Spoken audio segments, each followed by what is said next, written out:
నమస్తే. మున్సిపల్ ఎన్నికల నేపథ్యంలో రాజకీయ పార్టీల మధ్య ఒకరిపై ఒకరు ఆరోపణల పర్వం కనిపిస్తూ ఉంది. అలాగే ఒక ఆసక్తికరమైన పరిణామాలు కూడా కోట్లాటాలు కూడా చోటు చేసుకుంటున్నాయి.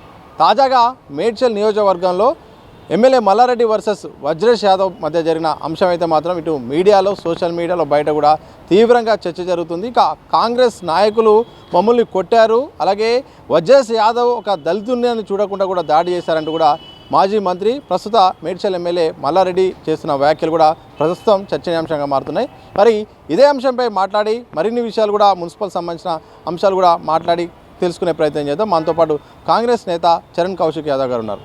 ముందుగా ఒక దళితుడిపై వజ్రేష్ యాదవ్ దాడి చేశారు. ఒక అధికార పార్టీ అధికారం ఉంది అన్నట్టుగా కూడా ప్రతిపక్షాలను లెక్క చేయకుండా దాడి చేస్తున్నారు. ఇదేం సంస్కృతి అంటూ కూడా ఎమ్మెల్యే మల్లారెడ్డి అంటున్నారు. ఏం చెప్తారు? ఇప్పుడు అక్కడ అనుమతి ఉన్న meeting Congress party election commission అనుమతితో అక్కడ మీటింగ్ పెడతా ఉన్నారు. ఆ మీటింగ్ సంబంధించిగా అక్కడ ఏదైతే మైక్తో మాట్లాడాల్సిన అవసరం ఉంటే మైక్కు సంబంధించి మీటింగ్ లేట్ అవుతుందని చెప్పేసి ఏదైతే రథానికి సంబంధించి పక్కకు పెట్టి అట్నే ఆన్లో ఉన్నది. డ్రైవర్గా టీ తాగడానికి వెళ్ళిపోతే బీఆర్ఎస్ పార్టీ సంబంధించిన మీటింగ్ వాళ్ళకి అనుమతి లేదు. మీరు వాళ్ళ ప్లేస్ పోయి ఆ రథాన్ని మీద దాడి చేసే ప్రయత్నం, అదేవిధంగా ఆ సౌండ్ ఆపించే ప్రయత్నం చేసింది మేము కాదు. మీరు దాన్ని రాతాంతం చేసే ప్రయత్నం చేస్తే కాంగ్రెస్ పార్టీ శ్రేణులు దాన్ని అడ్డుకుంటే దాన్ని వజ్రేష్ యాదవ్ గారికి కాంగ్రెస్ పార్టీకి ఆపాదించే ప్రయత్నం చేస్తే ఎట్లా? మల్లారెడ్డి అని ఎంత దుర్మార్గాలకు ఒడిగడుతుందంటే పైసలతోటి ఓట్లు కొనాలని ఒక దురుద్దేశంతో మల్లారెడ్డి అల్లుడు మర్రి రాజశేఖర రెడ్డి, అదేవిధంగా షంబీపూర్ రాజు లాంటి వాళ్ళు ఒక బీసీ వజ్రేష్ యాదవ్ మీద నిందేసే ప్రయత్నం వారు చేస్తూ ఉన్నారు. చాలా ప్రజాస్వామ్యబద్ధంగా డెమోక్రటిక్గా కాంగ్రెస్ పార్టీ ముందుకు పోతూ ఉంది. దానిలో భాగంగా మీరు చూడండి, 2020లో జరిగిన మున్సిపల్ ఎలక్షన్లో ఏకగ్రీవాలు 80 మంది అయ్యారు. అందులో బీఆర్ఎస్ పార్టీ 77, ఎంఐఎం పార్టీ 3. కానీ ఇప్పుడు రేవంత్ రెడ్డి గారు ప్రభుత్వం అధికారులకు వచ్చిన తర్వాత మొదటిసారి మున్సిపల్ ఎలక్షన్లో 14 మాత్రమే ఏకగ్రీవైనాయి. అందులో కాంగ్రెస్ పార్టీ 12, బీఆర్ఎస్ పార్టీ 2. ఎంత ప్రజాస్వామ్యబద్ధంగా డెమోక్రటిక్లో కాంగ్రెస్ పార్టీ ముందుకు పోతుందో అర్థం చేసుకో. మేము డెవలప్మెంట్ చూసి ఓట్లేండి అని అడుగుతా ఉన్నాం. మీరు పైసల మతంతో పైసలతోటి కొనాలని ఒక దురుద్దేశంతో ముందుకు పోతా ఉన్నారు. మీరు మేడ్చల్ జిల్లాలో 3 మున్సిపాలిటీలు ఉన్నాయి. ఒకటి మల్లంపేట, 2 ఎంసీపల్లి, అలియాబాద్. మల్లారెడ్డి గారు ముందస్తుగానే మున్సిపల్ చైర్మన్లు అభ్యర్థులు అనౌన్స్ చేస్తూ 2 కోట్ల రూపాయలు చైర్మన్ కాడ, 1 కోటి రూపాయలు వైస్ చైర్మన్ కాడ తీసుకొని 3 కోట్ల రూపాయలు 20 మున్సిపాలిటీ కౌన్సిలర్లు ఉంటే ఒక్కొక్కరు 15 లక్షలు ఇచ్చి అదేవిధంగా మల్లారెడ్డి ఇచ్చినట్టుగా ట్రీట్ చేసే ప్రయత్నం వారు చేస్తూ భూములు 1 కోటి రూపాయల భూములు తాకట్టు పెట్టుకుని 25 లక్షల రూపాయలు మల్లారెడ్డి గారు ఇస్తూ ఉన్నారు. సంవత్సరం వరకు ఇంట్రెస్ట్ ఇవ్వాల్సిన అవసరం, సంవత్సరం తర్వాత 80 పైసలు ఇవ్వాలని చెప్పేసి చర్చ జరుగుతుంది. నేను V6లో కూడా తర్వాత వెలుగు పేపర్లకు వచ్చిన పరిస్థితి మనం చూసినాం. అంటే పైసలతోటి సీట్లు ఓట్లు తీసుకునే ఉద్దేశంలో మల్లారెడ్డి గారు, మల్లారెడ్డి అల్లుడు చెంబిపూర్ రాజు గారు ఏకంగా మేడ్చల్ జిల్లాలో ఉన్నట్టు 3 మున్సిపాలిటీ కైవసం చేసుకునే ఏకైక లక్ష్యంతో మీరు ముందుకు పోతాం. మీలాగా పైసలతో రాజకీయం చేసే ఉద్దేశం కాంగ్రెస్ పార్టీ లేదు కాబట్టి మా డెవలప్మెంట్ చూసి ఓట్లైనా అడుగుతా ఉన్నాం. దానికి భాగంగా ఇప్పటికీ కాంగ్రెస్ ప్రభుత్వం వచ్చిన తర్వాత 17,000 కోట్ల రూపాయలు మున్సిపాలిటీలలో ఇన్ఫ్రాస్ట్రక్చర్ డెవలప్మెంట్ కోసం కాంగ్రెస్ ప్రభుత్వం ఖర్చు పెట్టుకొని కాంగ్రెస్ పార్టీ డెవలప్మెంట్ చూసి ఓటేయండి అని చెప్పేసి మేము అడుగుతా ఉన్నాం. మీరు డెవలప్మెంట్ ఏందో చెప్పకుండా మీరు ఏకంగా కాంగ్రెస్ ప్రభుత్వానికి గొడవలు ఆపాదించే ప్రయత్నం, దళితుల పేరు మీద ఇష్యూని డైవర్ట్ చేసే ప్రయత్నం మల్లారెడ్డి గారు, మర్రి రాజశేఖర రెడ్డి గారు, చెంబీపూర్ రాజు గారు చేస్తూ ఏకంగా పోలీస్ స్టేషన్ ముందు ధర్నా చేసే ప్రయత్నం. ముందుగా డిస్టర్బ్ చేసిన వాళ్ళ మీద కేసులు పెడతారా? డిస్టర్బ్ చేస్తుంటే కాంగ్రెస్ పార్టీ స్టేజ్లో అడ్డుకునే వాళ్ళ మీద కేసులు పెడతారు చెప్పండి? ఫస్ట్ డిస్టర్బ్ చేసింది మీరు, అనుమతి లేని ప్రోగ్రాం కాడికి వచ్చింది మీరు, మా ప్లేస్ మీరు వచ్చి ఏకంగా మా మీద దాడి చేసిందని చెప్పేసి ఏకంగా తెలంగాణ సమాజాన్ని దృష్టి మళ్లించే ప్రయత్నం చేస్తే దాన్ని కేటీఆర్ గారు ఖండిస్తారు, దాసో శ్రవణ్ కుమార్ గారు ఖండిస్తారు.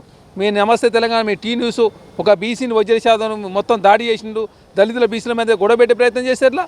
మీరు బీసీల కాడి నోటి కాడి ముద్దను లాక్కున్నది మీరు. ముట్టంగారి మాధవరెడ్డి అక్కడనే పోటీ చేస్తూ ఉన్నాడు.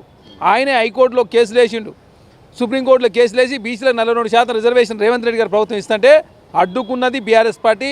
ముట్టంగారి మాధవరెడ్డి, మల్లారెడ్డి, కేటీఆర్, హరీష్ రావు గారిని చాలా స్పష్టం. ఆ విషయంలోనే కల్వకుంట్ల కవిత గారు నిన్న మాట్లాడారు. ఖచ్చితంగా బీసీలకు ద్రోహం చేసింది బీఆర్ఎస్ పార్టీ. ఆనాడు ద్రోహం చేసి, ఈనాడు ద్రోహం చేసి ఏకంగా కోర్టులలో కేసులు వేసి బీసీలకు కానీ సంబంధించిన 42% రిజర్వేషన్ రాకుండా అడ్డుకునే ప్రయత్నం చేసి అడ్డుకున్న వ్యక్తి కూడా మీరు కౌన్సిలర్ ఇచ్చినట్టే బీఆర్ఎస్ పార్టీ దొందనేది చాలా స్పష్టంగా ప్రజలకు అర్థమైంది. బీసీలకు ద్రోహం చేసిందే బీఆర్ఎస్ పార్టీ. ఇదే సందర్భంలో నేను ప్రచారానికి వస్తున్నానని పక్కా సమాచారం తెలిసే ఈ దాడికి ఒక పక్క ప్లాన్ ప్రకారమే వజ్రేష్ యాదవ్ చేశారని కూడా మల్లారెడ్డి గారు అంటున్నారు. మల్లారెడ్డి మీద దాడి చేయాల్సిన కర్మ కాంగ్రెస్ పార్టీకి లేదు. మల్లారెడ్డి జోకర్ కదా. మల్లారెడ్డి గారు కాంగ్రెస్ పార్టీ సంబంధించి అనుమతి ఉన్నటువంటి మీటింగ్ దగ్గర మీరు వచ్చి మీరు అక్కడ మీటింగ్ పెట్టుకొని రథము ఏదో మమ్మల్ని డిస్టర్బ్ చేయడం కోసమే కాంగ్రెస్ పార్టీ రథం ఇక్కడ తిరుగుతుంది. రథము అక్కడ మీటింగ్ ఉంది కాబట్టి రథం అక్కడ తిరుగుతుంది. అదే కాకుండా రథాన్ని అక్కడ పార్క్ చేసి ఆ డ్రైవర్ టీ తాగుతాని పోతే దాన్ని ఇంత పెద్ద ఎత్తున గలాటి చేసి క్రియేట్ చేసి ప్రయత్నం చేస్తే ఎట్లా? మల్లారెడ్డి గారు, మీరు మాజీ మంత్రి, ప్రెసిడెంట్ ఎమ్మెల్యే, ఇంతకుముందు అక్కడ ఎంపీగా పనిచేసారు, మీ అల్లుడు ఎమ్మెల్యే, మీరు విద్యాసంస్థలు నడుస్తున్న పేద ఎత్తున అని చెప్పేసి స్పీచ్లు ఇస్తారు. ఇదా మీరు నేర్చుకున్న సంస్కారం? అనవసరంగా ఆ ఇష్యూ కాడికి మీరు వచ్చి ఆ ఇష్యూని మీరు రాతాంతం చేసి ఆ ఇష్యూని కాంగ్రెస్ పార్టీకి అదే ఉజయ్ యాదవ్ గారికి అంటగట్టే ప్రయత్నం చేస్తే ఎట్లా? దౌర్జన్యాలతో కాంగ్రెస్ పార్టీ తెలంగాణ రాష్ట్రంలో ముందుకు పోతుంది. మీరు దౌర్జన్యం చేసిరు, మీరు అవినీతి చేసిరు కాబట్టి అవినీతి సొమ్ముతోటి ఓట్లు కొనే ప్రయత్నం మీరు చేస్తారు. మీలాగా మేము చేయడం లేదు. ఖచ్చితంగా 3 మున్సిపల్లు ఖచ్చితంగా కాంగ్రెస్ పార్టీ గెలవబోతుంది కాబట్టి మల్లారెడ్డి గారు ఆక్రోశం వెలగట్టే ప్రయత్నం వారు చేస్తూ ఉన్నారు. కానీ ఆ విజువల్ అనేది సోషల్ మీడియాలో బాగా వైరల్ అవుతుంది. ఆయన కింద పడేసి నెట్టేది అలాగే కొట్టుకుంటూ చేసేది కూడా అక్కడ స్పష్టంగా కాంగ్రెస్ పార్టీ దాడి చేసినట్టు మొత్తం కూడా కనిపిస్తుంది. దాని రీజన్ ఏంటి, ఆ సందర్భం ఏంటో చెప్పే ప్రయత్నం చేస్తారు. ఇప్పుడు ప్రధానంగా గుర్తుపెట్టుకోవాలి, ఆ విజువల్స్ ఇవన్నీ కూడా ఎక్కడున్నాయి? బీఆర్ఎస్ పార్టీ దగ్గర ఉన్నాయి. కావాలనే మీరే రథం సంబంధించినట్టు దాడి చేసే ప్రయత్నం, రథాన్ని నడిపే డ్రైవర్ మీద దాడి చేసే ప్రయత్నం మీరు చేసి, మా రథం మీద దాడి చేసే ప్రయత్నం, మా డ్రైవర్ మీద దాడి చేసే ప్రయత్నం చేస్తే కాంగ్రెస్ పార్టీ స్టేజ్లో అడ్డుకుంటే దానిలో మీరు ఏదో కింద పడితే మాకు ఆపాదిస్తే ఎట్లా? మేము మీ దగ్గరికి వచ్చినా మీరు మా దగ్గరికి వచ్చిరా? మా రథం దగ్గరకు వచ్చి ఆ రథం మీద దాడి చేసే ప్రయత్నం మీరు చేసి దాన్ని కాంగ్రెస్ పార్టీకి ఉజయ్ యాదవ్ అంటగట్టే ప్రయత్నం చేస్తే ఎట్లా? కాబట్టి తెలంగాణ సమాజం అంగీకరించరు. మల్లారెడ్డి గారు ఎప్పుడు ఏ పార్టీలో ఉంటారో అర్థం కాదు. ఇప్పుడు కాంగ్రెస్ పార్టీ పిలిస్తే 2 సెకండ్ల ఇద్దరు అల్లుడు మామ ఇద్దరు రోజు కాంగ్రెస్ పార్టీకి వస్తారు. పిలుస్తారా? వాళ్ళతో ఎప్పటి నుంచో తిరుగుతుండు కాంగ్రెస్ పార్టీ చుట్టూ. వాళ్ళు మాకేం పని? పార్టీలో చేరాలని మాజీ మంత్రి మల్లారెడ్డి ప్రయత్నం చేస్తుంటే మీరు అడ్డుకుంటున్నారా? ఎన్నోసార్లు, ఇప్పుడు కాదుగా, కొత్తగా 2 సంవత్సరాల నుంచి అదే పనిలో ఉన్నాడు మల్లారెడ్డి అల్లుడు, కొడుకులు, కోడలు అంత ప్రయత్నం చేయింది లేదు. గల్లీ నుంచి డెలివరీ చేసి బెంగళూరు కూడా పోయి ఇచ్చిరారు. ఎందుకు అడ్డుకుంటారు? ఎందుకు ఆయన తీసుకొని మేము కాంగ్రెస్ పార్టీ ఏం చేసుకుంటాం? వాళ్ళు దోచుకున్న సొమ్మును దాచుకునే ప్రయత్నం, దోచుకున్న సొమ్ముతోటి తెలంగాణ రాష్ట్ర రాజకీయం చేసే ప్రయత్నం వారు చేస్తూ ఉన్నారు. వాళ్ళలాగా మేము కాంగ్రెస్ పార్టీ, మా పార్టీలో చాలామంది నాయకులు ఉన్నారు.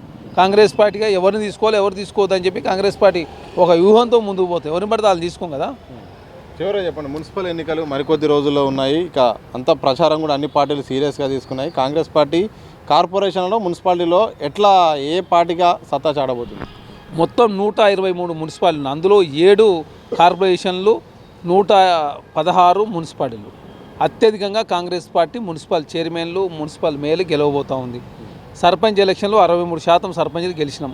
దీనిలో 75% నుంచి 85% వరకు కాంగ్రెస్ పార్టీ అత్యధికంగా మున్సిపల్ కార్పొరేషన్లు, మేయర్లు, కార్పొరేటర్లు, కౌన్సిలర్లు గెలవబోతూ ఉంది. కాబట్టి బీఆర్ఎస్ పార్టీ పెద్ద ఎత్తున ప్రాపగండా క్రియేట్ చేసే ప్రయత్నం వారు చేస్తూ ఉన్నారు. వాళ్ళు ఎంత చేసినా ఏం చేసినా కాంగ్రెస్ పార్టీ అత్యధికంగా మున్సిపాలిటీ గెలవబోతోంది. 17,000 కోట్ల రూపాయలు ఓన్లీ మున్సిపల్ ఇన్ఫ్రాస్ట్రక్చర్ కోసమే కేటాయించుకున్నాం. భవిష్యత్తులో ఇంకా ఎక్కువ నిధులు కూడా కేటాయించుకొని అన్ని మున్సిపల్ మాస్టర్ ప్లాన్ రూపొందించే విధంగా, అన్ని జిల్లాల్లో అర్బన్ డెవలప్మెంట్ అథారిటీ ఏర్పాటు చేసుకునే విధంగా 20 సంవత్సరాల బృహత్తర కార్యక్రమంతో కాంగ్రెస్ ప్రభుత్వం ముందుకు పోతూ ఉంది. దానిలో భాగంగా భవిష్యత్తులో ఎలాంటి సమస్యలు రాకుండా పట్టణాల ద్వారా 63% ఆదాయం వస్తూ ఉంది జీడీపీలో. అదే కాకుండా జనాభా కూడా 30% నుంచి 50% పెరుగుతూ ఉంది. కాబట్టి ఖచ్చితంగా పట్టణాలను డెవలప్మెంట్ చేసే ప్రయత్నంలో కాంగ్రెస్ ప్రభుత్వం రేవంత్ రెడ్డి సర్కారు ముందుకు పోతుంది. కాబట్టి ప్రజలంతా కూడా కాంగ్రెస్ పార్టీ ఓటేయడానికి సిద్ధమైంది. కాబట్టి బీఆర్ఎస్ పార్టీ అరాజకాలతోటి, అదే కాక పైసలతో రాజకీయం చేసే ప్రయత్నం వారు చేస్తూ ఉన్నారు. మేము పైసలు కాదు, మేము చేసిన డెవలప్మెంట్ చూసి ఓట్లేని అని చెప్పి కాంగ్రెస్ పార్టీ అడుగుతూ ఉంది. కాబట్టి అత్యధికంగా మున్సిపాలిటీలో కాంగ్రెస్ పార్టీ గెలవబోతోంది. మొత్తంగా మున్సిపల్ ఎన్నికల్లో మాత్రం కాంగ్రెస్ పార్టీ అత్యధిక స్థానాల్లో గెలవబోతుంది, సత్తా చాటబోతుంది. ఇక మేడ్చల్ నియోజకవర్గంలో జరిగిన అంశాన్ని కనుక చూస్తే మాత్రం కావాలనే బీఆర్ఎస్ వాళ్ళు అక్కడ ఒక గొడవ వాతావరణం క్రియేట్ చేశారు. అక్కడ కాంగ్రెస్ పార్టీకి అక్కడ సభకు అనుమతి ఉంది, కానీ అక్కడ రెచ్చగొట్టే ప్రయత్నం చేసి ఒక ఇష్యూ క్రియేట్ చేసేలాగా చేసి దాన్ని సోషల్ మీడియాలో వైరల్ చేసుకొని ఓటింగ్ పరంగా గెలవాలనే ఒక చీప్ ట్రిక్ ప్రయోగించారు. ఇప్పటికైనా మల్లారెడ్డి తీరు మార్చుకోవాల్సిన అవసరం ఉంది. అలాగే కాంగ్రెస్ పార్టీలోకి ఆయన వస్తా అని ఇప్పుడు పిలిచినా కానీ ఆయన అల్లుడు రావడానికి సిద్ధంగా ఉన్నారు. కానీ మేమే అడ్డుకుంటున్నాము, అందుకోసం వద్దని చెప్పినందుకే ఈరోజు కాంగ్రెస్ పైన కూడా మాట్లాడే ప్రయత్నం చేస్తున్నారు. ఏదేమైనప్పటికీ కూడా ఇక వజ్రేష్ యాదవ్ విషయంలో కావాలని ఇప్పుడు దళిత ఒక అంశాన్ని తీసుకొచ్చి దాన్ని ఓటు బ్యాంకుగా చిత్రీకరించి కాంగ్రెస్ పార్టీని డ్యామేజ్ చేసే ప్రయత్నం చేశారు. కానీ అవన్నీ ఫలించవంటూ కూడా కాంగ్రెస్ సీనియర్ నేత చరణ్ కౌశిక్ యాదవ్ స్పష్టం చేసిన సందర్భం కనిపిస్తూ ఉంది. కెమెరా పర్సన్ వంశీతో సతీష్, దిశ టీవీ, హైదరాబాద్.